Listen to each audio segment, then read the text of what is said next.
Hey, what's up, guys? I've been away for a minute. I've been busy with personal things and work, but I'm back today with a Microtech Ultratech ZBT. I've been having this now for a couple months. I've carried it a little bit, used it a little bit, but I've been fidgeting with it a lot. So I wanted to wait a little bit of time before I review it and give you some insights that I got from it. So if you've seen my channel before, you know I like larger OTFs or larger knives in general. This is a little bit on the smaller side for me, but it honestly isn't as small, or it doesn't feel as small as I thought it would.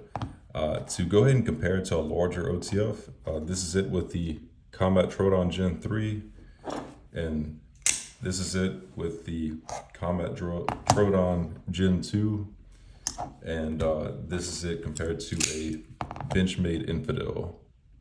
So as you can see, a good bit smaller than those, but honestly, it's probably a perfect size for a lot of people. Compared to the older Ultratechs, these have a longer blade, just slightly longer, and the body itself, I believe, is a little bit chunkier. But the proportions feel really nice in the hands. I think it's a really nice design. It looks great. Honestly, I really wish they would offer this exact same design in a Combat Troodon size. I really like how it's shaped right here, the top of the handle. It's straight across, and the trolls are equal, even. So really nice design. As you probably know if you're watching this, the biggest selling point in this is the zero blade play mechanism that it has. And I will be taking this apart in a little bit because I have to readjust mine.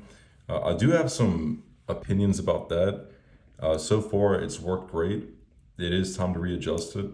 And also, this Ultratech includes the let's see, I'm trying to think I can't remember what it's called, but it's the, it helps you deploy the knife easier. And it does that really well. And it's also got the lines on the inside. They call it the credit cutter. I hate that word. But like I said, I haven't really carried it enough to really tell if that works or not. In addition, you also have the new glass breaker. And yeah, just a really good, solid design aesthetically. So before I take it apart, there is one thing that worries me about it. So in the videos I saw from Microtech before buying this, one of these salesmen was saying that it's adjustable. Say if 10 years from now it gets loose on you, you can readjust it. But in my own experience and the experiences of a lot of people, they're having to readjust it a lot more often than they expected. And I believe it's because you're dealing with steel on aluminum. That's just my thoughts. I did see another guy talk about it. He was comparing this to the Hawk Deadlock, which is trying to compete against. And the Hawk Deadlock is steel on steel. The little conal stop pin, I guess you can say, is steel on steel. Whereas this is 75 aluminum for the body. And then that pin on the inside is steel. So hopefully this is not the case. Hopefully it's not going to wear quicker than anticipated, but it possibly could be. And we will see about that. All right, so to take it apart, I'm gonna start with these T8 screws right here. You have 4 body screws. And as I'm taking them out, I'm gonna keep my, forgot to take it off the track. As I'm taking these out, I'm gonna keep my thumb on the switch just to prevent that spring from flying out and losing it.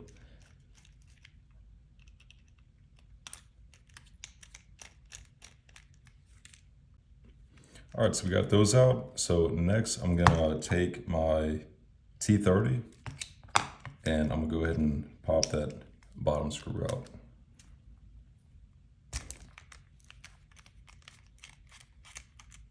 Okay. And it looks like these all had Loctite on them, which is great. So it should. Let's see, so for this one, you might have to take out that back screw. All right, so I'm gonna carefully put that aside, glass breaker. And so this is the inner track and the springs. And if any of you guys have seen my review of the Gen 3 Combat Troodon, you can see that these this track and the springs and everything looks very similar to that. Very, very similar. So, like I said, when taking the switch off, just be careful with that little spring. It'll be impossible to find if you lose it. Okay, so this is what I'm looking for right here. It's this bottom screw that's right there that I need to adjust. All right, guys, so actually I turned the camera off to try to find out where this little screw is, and I know this probably isn't helping much. Let's see. I'm not really sure what the issue is, but it almost seems like this does not have a screw in it.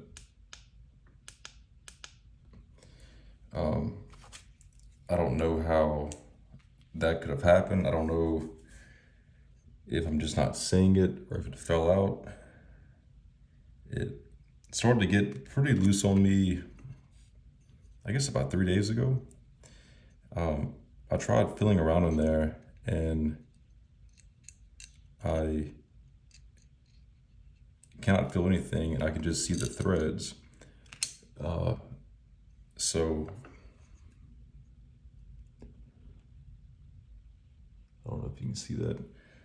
So I'm going to try to figure out what to do with this, but really interesting find there. I'm not sure if it fell out, if I'm missing something here.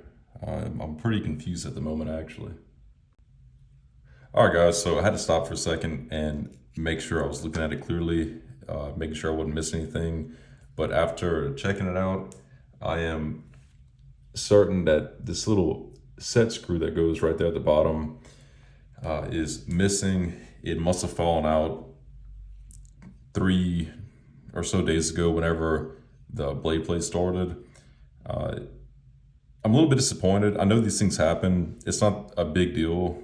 I can get another one. I probably will have to send it to Microtech and wait 2 months, which unfortunately the past probably 4 or 5 knives I've gotten from them, I've had to do that with.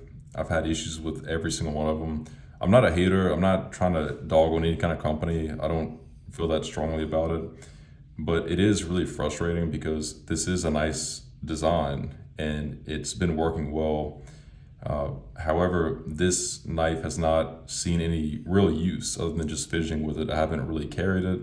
I haven't used it on any kind of job or anything like that. And they advertise these to you as hard use knives if you want them to be. And it just seems like there's always an issue. But again, not trying to hate, it happens, I get it. I just think it's unfortunate that more than likely I will have to wait nearly 2 months once I send it in. Last time I did that, it was literally exactly 2 months before I got my knife back, and it was brand new, and I had to send it over there, so I will likely have to do the same thing here. But anyway, guys, other than that, it's a good knife. I've enjoyed it so far. But if anybody has any questions, get back to me. And thank you for watching.